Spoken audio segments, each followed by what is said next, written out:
கடலூரில் காணாமல் போன ஆசிரியர் சாக்கு மூட்டையில் சடலமாக மீட்கப்பட்டுள்ளார். தகாத உறவால் அரங்கேறிய படுபயங்கர சம்பவத்தின் பின்னணி என்ன? ஆசிரியரை கொலை செய்த கொலையாளி திடுக்கிடும் வாக்குமூலம் அளித்து மிரள வைத்துள்ளார். உறவுக்கார பெண்ணுடனான தகாத உறவை கைவிட மறுத்ததால் கொலையில் முடிந்த சம்பவத்தில் நடந்தது என்ன?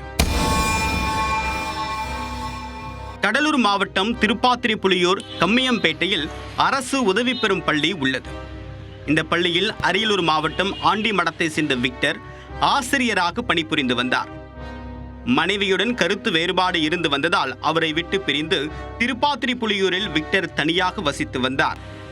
இந்நிலையில் கடந்த மே மாதம் 18ஆம் தேதி வெளியில் சென்ற விக்டர் வீட்டிற்கு வரவில்லை. அவருடைய செல்போன் சுவிட்ச் ஆஃப் செய்யப்பட்டிருந்தது. அதிர்ச்சியடைந்த குடும்பத்தினர் பல இடங்களில் தேடி பார்த்தும் அவர் கிடைக்கவில்லை.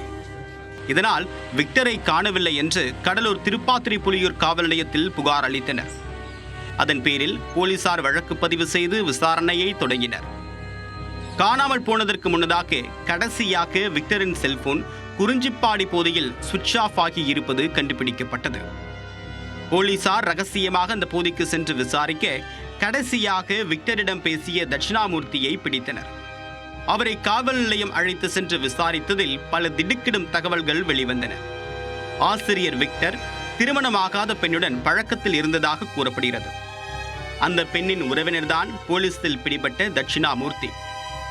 இது தொடர்பாக தெரியவர விக்டரை பலமுறை தட்சிணாமூர்த்தி கண்டித்துள்ளார். சம்பவத்தன்று அது தொடர்பாக இருவருக்கும் இடையே வாக்குவாதம் ஏற்பட அது கைகலப்பானது.